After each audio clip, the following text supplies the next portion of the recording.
ವೀಕ್ಷಕರೇ, SR Kannada TV ಚಾನಲ್ಗೆ ಸ್ವಾಗತ. ನಾವು ನಿಮ್ಮ ಜ್ಯೋತಿಷ್ಯ ರತ್ನಾಕರ ಪಂಡಿತ್ ಗಣಪತಿ ಭಟ್ ಗುರೂಜಿ. ವೀಕ್ಷಕರೇ, ಸಂಖ್ಯಾಶಾಸ್ತ್ರ ನೀವು ಕೇಳಿರ್ತೀರ. ಸಂಖ್ಯಾಶಾಸ್ತ್ರದಲ್ಲಿ ಉಲ್ಲೇಖ ಇರುವ ಹಾಗೆ ಅದೃಷ್ಟದ ಸಂಖ್ಯೆಗಳ ಮುಖಾಂತರ ಮನುಷ್ಯನ ಜೀವನದಲ್ಲಿ ಬದಲಾವಣೆಗಳಾಗ್ತದೆ. ಅವರ ಕೆಲಸ ಕಾರ್ಯ, ಹಣಕಾಸು, ವ್ಯಾಪಾರ ಕ್ಷೇತ್ರದಲ್ಲಿ ಅವರಿಗೆ ಅದೃಷ್ಟ ಅಥವಾ ದುರಾದೃಷ್ಟ ಎರಡರಲ್ಲಿ ಒಂದಾದರೂ ಅವ್ರಿಗೆ ಒದಗ್ಬೋದು ಅಂತ ಹೇಳ್ತಾರೆ. ಹಾಗಿದ್ರೆ ಮನುಷ್ಯ ಹುಟ್ಟಿದ ದಿನಾಂಕನ ಅವರ ಜೀವನದಲ್ಲಿ ಅದೃಷ್ಟನೋ ದುರಾದೃಷ್ಟನೋ ನಾವು ತಿಳ್ಕೊಬೇಕಲ್ಲ.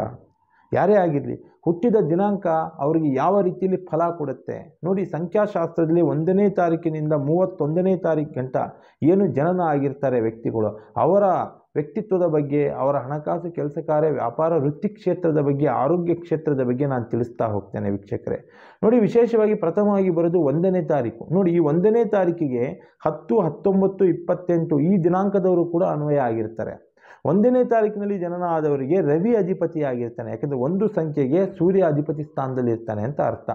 ಹಾಗಾದರೆ ಈ 1ನೇ ತಾರೀಕಿನ ಅಲ್ಲಿ ಜನನ ಆದಂಥ ವ್ಯಕ್ತಿಗಳ ಧನಾತ್ಮಕ ಅಂಶ, ಧನಾತ್ಮಕ ಅಂದರೆ ಪಾಸಿಟಿವ್ ಅಂಶಗಳು ಹೇಗಿರುತ್ತೆ ಅಂದರೆ, ಇವರಿಗೆ ಬಹಳ ಒಳ್ಳೆಯ ಗುಣ ನಡತೆ, ಇವರಿಗೆ ಸುರಕ್ಷೆ ಆಗಿರ್ತದೆ. ಒಳ್ಳೆತನ ಅನ್ನೋದು ಇವರು ಕಾಪಾಡಿಕೊಂಡು ಬಂದಿರ್ತಾರೆ. ಮತ್ತು ಸೂರ್ಯನ ಕೃಪೆಯಿಂದ ಇವರಿಗೆ ಹಣಕಾಸಿನ ಸಮಸ್ಯೆ ಇರೋದಿಲ್ಲ. ಮನಸ್ಸಿನ ಕೋರಿಕೆಗಳೆಲ್ಲ ತಾನೇ ಈಡೇರಿಸ್ಕೊತಾರೆ. ಮತ್ತು ಬಹಳ ಒಳ್ಳೆಯ ರೀತಿಯಲ್ಲಿ ಆರೋಗ್ಯ ಭಾಗ್ಯ ಇರ್ತದೆ ಇವರಿಗೆ. ನೋಡಿ, ವ್ಯಾಪಾರ ಮತ್ತು ಉದ್ಯೋಗ ಕ್ಷೇತ್ರದಲ್ಲಿ ಇವರಿಗೆ ಎಂತಹ ಶತ್ರು ಬಂದರೂ ಕೂಡ ಇವರಿಗೆ ಸೋಲೆ ಇರೋದಿಲ್ಲ, ಜಯಶೀಲರಾಗಿರ್ತಾರೆ ಅಂತ ಹೇಳ್ಬೋದು. ಮತ್ತು ಪ್ರೀತಿ ಪ್ರೇಮದಂಥ ವಿಚಾರದಲ್ಲೂ ಕೂಡ ಇವರಿಗೆ ಬಹಳ ಗೆಲುವು ಇರ್ತದೆ, ಇವರು ಅದರಲ್ಲಿ ಸೋಲೋದೇ ಇಲ್ಲ. ಅಂದರೆ ಪ್ರೇಮದ ವಿವಾಹದ ಯೋಗ ವಿಶೇಷವಾಗಿ 1ನೇ ತಾರೀಕಿನಲ್ಲಿ ಇದ್ದಂತಹ ವ್ಯಕ್ತಿಗಳಿಗೆ, ಜನನಾದಂಥ ವ್ಯಕ್ತಿಗಳಿಗೆ ಜಾಸ್ತಿ ಇರ್ತದೆ. ಮತ್ತು ಒಂದು ವಿಚಾರ ಅಂತ ಹೇಳಿದ್ರೆ, ಬೇರೆಯವರು ಮಾತು ಕೇಳಿ, ಹೇಳಿಕೆ ಮಾತು ಕೇಳೋದು, ಈ ಒಂದು ಮನೋಧರ್ಮ ಇರ್ತದೆ 1ನೇ ತಾರೀಕಿನಲ್ಲಿ ಜನನಾದಂಥ ವ್ಯಕ್ತಿಗಳಿಗೆ. ಅಂತಹ ಸಮಯದಲ್ಲಿ ಮಾಡ್ತಕ್ಕಂಥ ಕೆಲಸ ಕಾರ್ಯಗಳನ್ನ ಬೇರೆಯವ್ರ ಮಾತು ಕೇಳಿ ಹಾಳಾಗುವಂಥದ್ದು ಇವರು ಉಂಟು. ಕೈ ಬಿಟ್ಟು ಬಿಡ್ತಾರೆ ಅರ್ಧದಲ್ಲೇ. ಇದ್ರ ಬಗ್ಗೆ ಎಚ್ಚರಿಕೆಯಿಂದಿರಬೇಕು. ಹಾಗೆ ವಿಶೇಷವಾಗಿ ಗಂಡ ಮತ್ತು ಹೆಂಡತಿ ಬಹಳ ಅನ್ಯೂನ್ಯವಾಗಿ ಇರ್ತಾರೆ 1ನೇ ತಾರೀಕಿನಲ್ಲಿ ಜನ ಆದಂಥ ವ್ಯಕ್ತಿಗಳು. ಮಕ್ಕಳಿಂದ ಅವರ ಭಾಗ್ಯ ಚೆನ್ನಾಗಿರ್ತದೆ, ನೆಮ್ಮದಿಯ ಜೀವನ ಕಳೀತಾರೆ ಅಂತ ಹೇಳ್ಬೋದು. ಹಾಗೆ ಇವರ ಋಣಾತ್ಮಕ ಅಂಶಗಳು ಬೇಕಲ್ಲ. ಋಣಾತ್ಮಕ ಅಂದರೆ ಸ್ವಲ್ಪ ನೆಗೆಟಿವ್ ಅಂಶಗಳು ಅಂತ ಹೇಳ್ಬೋದು. ನೋಡಿ, ಇವರಿಗೆ ದುಷ್ಟ ಗೆಳೆಯರ ಸವಾಸದಿಂದ ಮಾನ ಮರ್ಯಾದೆಗೆ ಧಕ್ಕೆ ಆಗುವಂಥ ಚಾನ್ಸಸ್ ಇರ್ತದೆ. ಹಾಗೆ ಕೆಲವೊಂದು ಸಹವಾಸಗಳಿಂದ ಅಂದರೆ ಪರಸ್ತ್ರೀ ಸಹವಾಸದಿಂದ ಆರೋಗ್ಯದಲ್ಲಿ ಹಾನಿಯಾಗುವಂಥ ಲಕ್ಷಣಗಳಿರ್ತದೆ. ದುಂದು ವೆಚ್ಚ ವಿಪರೀತವಾಗಿ ಮಾಡುವಂಥ ಯೋಗಗಳಿರ್ತದೆ. ಇದ್ರ ಬಗ್ಗೆ ಎಚ್ಚರಿಕೆಯಿಂದಿರಬೇಕು. ಈ ಕಾರು, ಮೋಟಾರ್ ಸೈಕಲ್ ಅಂತ ವಾಹನಗಳನ್ನ ಓಡಿಸಬೇಕಾದ್ರೆ ಅಪಘಾತ ಆಗುವಂಥ ನೆಗೆಟಿವ್ ಇರ್ತದೆ. ಇದ್ರ ಬಗ್ಗೆಯೂ ಸ್ವಲ್ಪ ಎಚ್ಚರಿಕೆಯಿಂದಿರಬೇಕು. ಕೆಲಸ ಕಾರ್ಯಗಳನ್ನ ಬಹಳ ತಾಳ್ಮೆ ಸಮಯದಿಂದ ಮಾಡುವಂಥದ್ದು, ಯೋಚನಾಶೀಲತೆಯಿಂದ ಮಾಡುವಂಥದ್ದು ಒಳ್ಳೆಯದು. ಇವರಿಗೆ ಋಣಾತ್ಮಕ ಅಂಶಗಳಂತ ಹೇಳಿದ್ರೆ. ಹಾಗೆ ಈ 1ನೇ ತಾರೀಕಿನಲ್ಲಿ ಜನಿಸಿದವರಿಗೆ ಶಿಕ್ಷಣ ಕ್ಷೇತ್ರದಲ್ಲಿ ಹೆಚ್ಚಿನ ವಿದ್ಯಾಭ್ಯಾಸದಿಂದ ಅಧಿಕವಾದ ಲಾಭ ಪಡೆಯುವಂಥ ಯೋಗ ಇರ್ತದೆ. ಸ್ನಾತಕೋತ್ತರವಾದ ಪದವಿಗಳನ್ನ ಪಡೀತಾರೆ.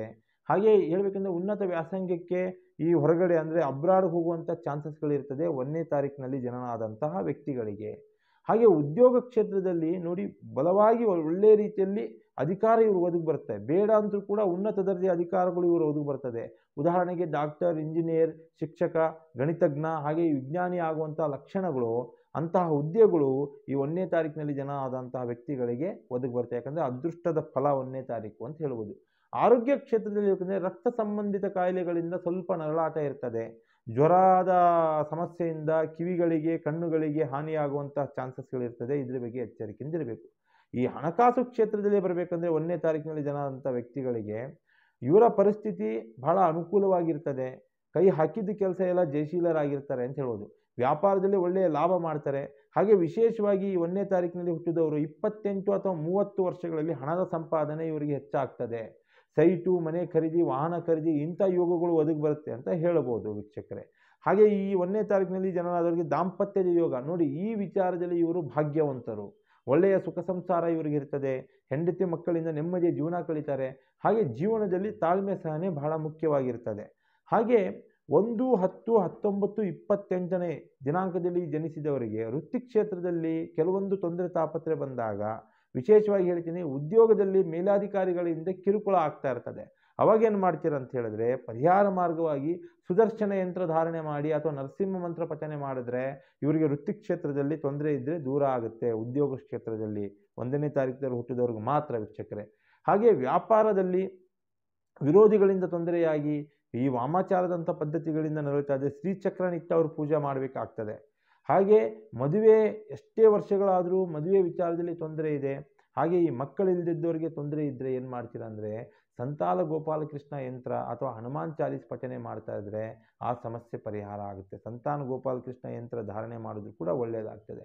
1ನೇ ತಾರೀಕಿನಲ್ಲಿ ಹುಟ್ಟಿದವರಿಗೆ ಪದೇ ಪದೇ ಆಕ್ಸಿಡೆಂಟ್ಗಳು, ಆರೋಗ್ಯದಲ್ಲಿ ತೊಂದರೆಗಳು, ತಾಪತ್ರೆಗಳು, ಈ ವಾಹನದಲ್ಲಿ ಏನು ಏರುಪೇರಾಗೋದು, ಇಂಥ ಸಮಸ್ಯೆಗಳಾಗಿದ್ದರೆ ಶ್ರೀ ಗರುಡ ರಕ್ಷಾ ಯಂತ್ರನ ಅವರು ಧಾರಣೆ ಮಾಡಿದ್ರೆ ಅವ್ರಿಗೆ ಅನುಕೂಲ ಆಗ್ತದೆ ಅಂತ ಹೇಳೋದು.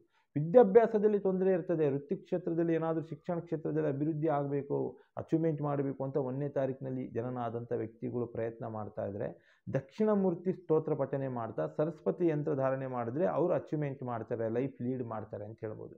ಹಾಗೆ ನೋಡಿ, ಈ 1, 10, 19, 28ನೇ ದಿನಾಂಕದಲ್ಲಿ ಜನಿಸಿದವರಿಗೆ ಅದೃಷ್ಟದ ಸಂಖ್ಯೆಗಳು ಬೇಕಾದರೆ ನೀವು ನೋಟ್ ಮಾಡ್ಕೊಳ್ಳಿ. ಕಾರ್ ನಂಬರ್, ಬೈಕ್ ನಂಬರ್ ಅಥವಾ ನೀವೇನಾದರೂ ತಗೋಬೇಕು ಮಾಡಬೇಕು, ವಿಶೇಷವಾಗಿ ಈ ಸಂಖ್ಯೆಗಳಲ್ಲಿ ಮಾಡಿ ವೀಕ್ಷಕರೇ. 1, 3, 2, 9 ಇವರಿಗೆ 1ನೇ ತಾರೀಕಿನವರಿಗೆ ಬಲವಾದ ಅದೃಷ್ಟದ ಸಂಖ್ಯೆಗಳು ಇದು. ಹಾಗೆ ಕೆಲವೊಬ್ಬರಿಗೆ ರತ್ನ ಧಾರಣೆ ಮಾಡುವಂಥ ಅವಕಾಶಗಳು ಮತ್ತು ಆಸೆಗಳಿರ್ತದೆ. ಅವ್ರು ಏನು ಮಾಡ್ತೀರಂದರೆ ಉಂಗರದ ಬೆರಳಿಗೆ ಮಾಣಿಕ್ಯನ ನೀವು ಮಾಡಿದ ನಂತರ ವೀಕ್ಷಕರೇ ಓಂ ನಮೋ ಸೂರ್ಯ ದೇವಾಯ ನಮಃ ಅನ್ನುವಂಥ ಒಂದು ಅಧಿಪತಿ ಮಂತ್ರವನ್ನು ನೀವು ಪ್ರತಿದಿನ ಪಠನೆ ಮಾಡಿದ್ರೆ ಆರೋಗ್ಯ ಅಷ್ಟ ಐಶ್ವರ್ಯ ಪ್ರಾಪ್ತಿಯಾಗಿ ಸುಖದಿಂದ ಜೀವನ ಮಾಡ್ತೀರಾ ಅಂತ ಹೇಳ್ಬೋದು 1ನೇ ತಾರೀಕಿನಲ್ಲಿ ಜನನ ಆದವರು. ಯಾಕಂದರೆ ಸಂಖ್ಯೆಗಳಿಗೆ ಅಷ್ಟು ಬಲವಾದ ನಂಬಿಕೆ ಇರ್ತದೆ ಮತ್ತು ಸಂಖ್ಯೆಗಳಲ್ಲಿ ಪಾಸಿಟಿವ್ ಎನರ್ಜಿ ಕೂಡ ಇರ್ತದೆ ವೀಕ್ಷಕರೇ. ನೀವೇನಾದರೂ 1ನೇ ತಾರೀಕಿನಲ್ಲಿ ಜನನ ಆಗಿದ್ದರೆ ನಿಮ್ಮ ಜೀವನದ ಘಟನೆಗಳು ಈ ರೀತಿಯಲ್ಲಿ ನಡೆದಿದ್ದರೆ ಇಂತಹ ಪರಿಹಾರಗಳನ್ನ ಮಾಡ್ಕೊಳ್ಳಿ, ಒಳ್ಳೆಯದಾಗ್ತದೆ. ಹಾಗೆ SR ಕನ್ನಡ TV ಚಾನಲನ್ನು ಸಬ್ಸ್ಕ್ರೈಬ್ ಮಾಡ್ಕೊಳ್ಳಿ, ಒಳ್ಳೊಳ್ಳೆ ವಿಡಿಯೋಸ್ ಬಿಡ್ತಾ ಇರ್ತೀವಿ. ಹಾಗೆ ಈ ಸಂಖ್ಯೆಗಳ ಬಗ್ಗೆ ವಿಶೇಷ ಮಾಹಿತಿ ಬೇಕಂದರೆ ಸ್ಕ್ರೀನ್ ಮೇಲೆ ನಮ್ಮ ನಂಬರ್ ಹೋಗ್ತಾ ಇರ್ತದೆ, ಕಾಲ್ ಮಾಡಿ ಪರಿಹಾರ ಮಾಡ್ಕೋಬೋದು, ಕೇಳ್ಕೋಬೋದು. ನಮಸ್ಕಾರ ವೀಕ್ಷಕರೇ, ಸರ್ವೇ ಜನ ಸುಖಿನೋ